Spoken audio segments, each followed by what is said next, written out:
You've probably been on vacation with your kids and you get them some worms and bobbers and you have a lot of fun catching pumpkin seeds and stuff off a raft. Well, I got something you ought to try, and that would be the Euro nymph style approach to bobber fishing. Now, I'm not going to use a little Snoopy pole, but what I'm going to do is show you the Euro nymph. There's a little Euro nymph tied on right there, and up here there's a second little Euro nymph. Attractor nymphs. I mean, I'm fishing it Euro style. But with these little nymphs, I can throw these in the water next to the dock, and I can catch pumpkin seed after pumpkin seed.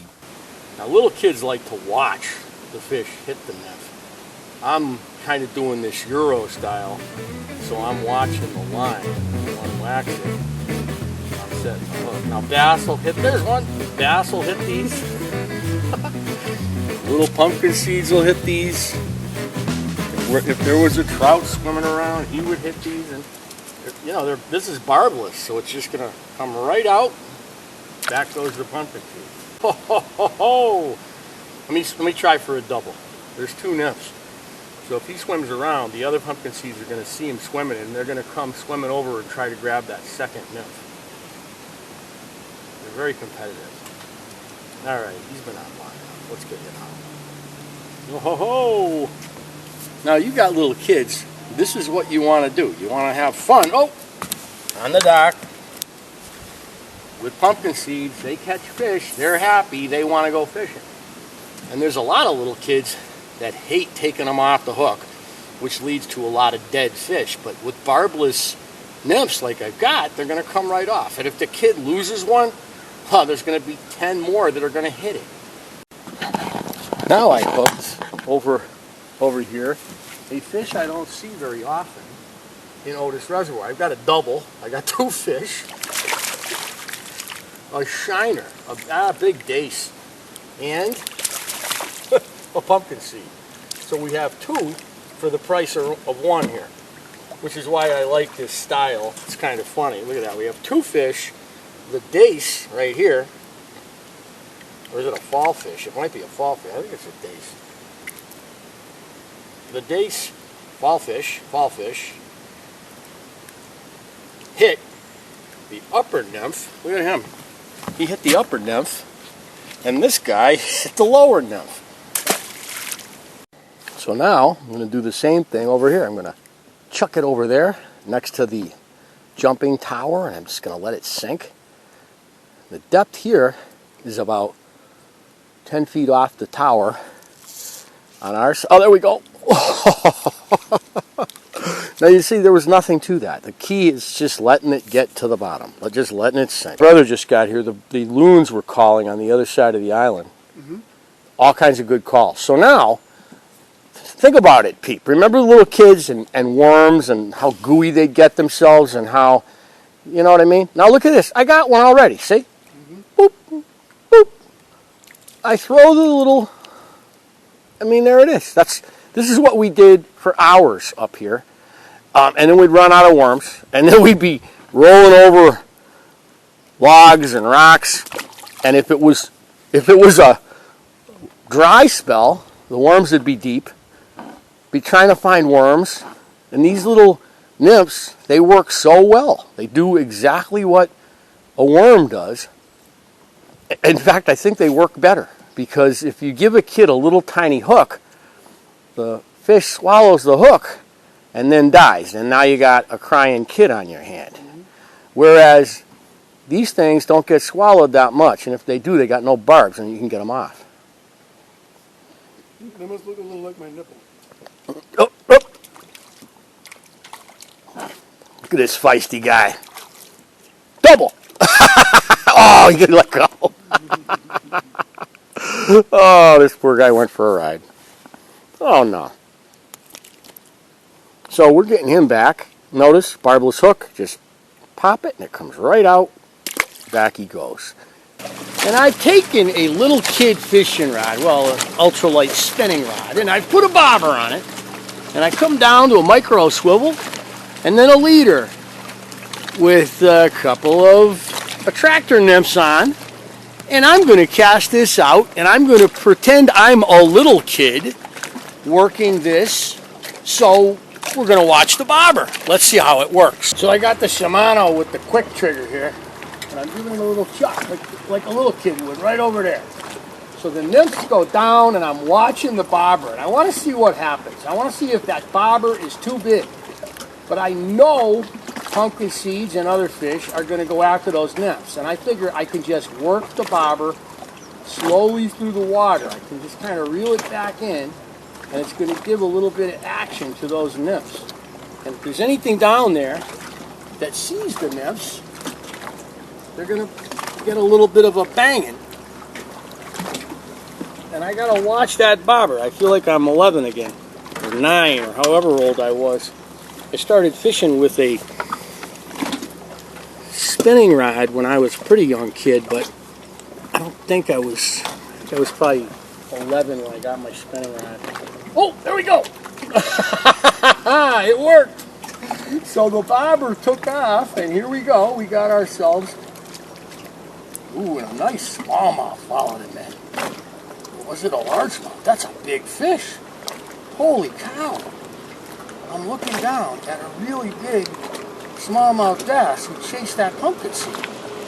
And when I say really big, I'm talking about 5-6 pounds.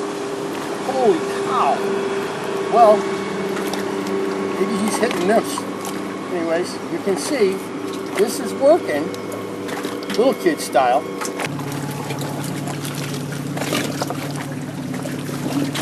Let me give it a better flip over here. Right here.